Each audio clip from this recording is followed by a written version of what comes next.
Сәлеметсіздер ме достар? Көңіл күйлеріңіз қалай? Бүгінгі менің екінші видеома қош келдіңіздер. Видео бастамай жатып, каналға жазылып лайк басып кетейік достар. Бұл сіздердің қолдауларыңыз болсын. Және бүгінгі видео өте қызықты болады деген үміттемін достар.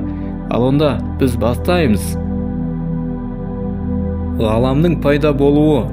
Жалпы ғалам ең ұсақ атомдардан бастау алып, галактикаларға дейінгі барлық нәрседен тұратын ғарыштың шексіз ұлғаюы болып табылады.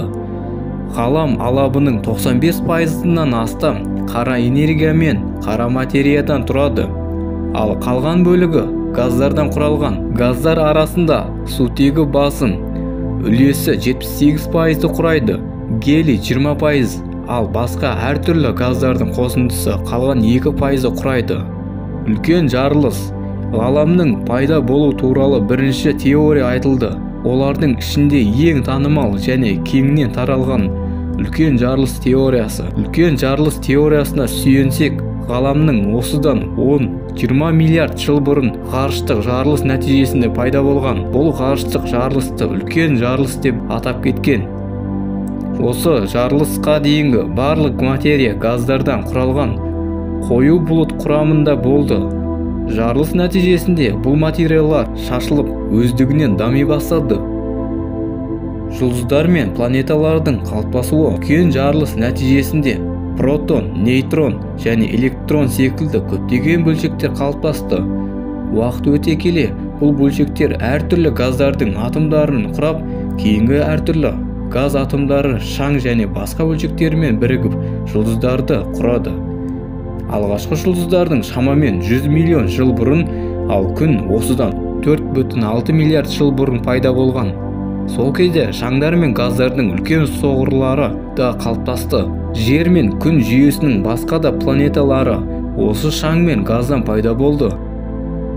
Ғалам жасын есептеу. Ғаламның жасы әртүрлі тәсілдермен есептеледі. Оның ең ежелгі жұлдыздар шоғырлары жасын табу арқылы немесе ғаламның ұлғаю дәрежесін есептеу арқылы табу болады. Ғаламның ұлғаю дәрежесін анықталған соң, ғалам жасын есептеу үшін үлкен жарылыспен байланыстыру қажет. Ең көне ақ ергежейлі жұлдыздардың жасы да ғаламның жасын анықтауға көмектеседі.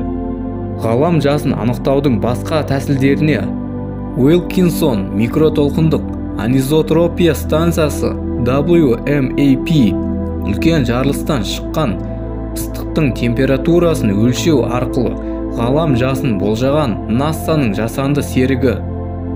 Бұл шамалауға сүйенсек, ғаламның жасы шамамен 13,7 миллиард жылға тең.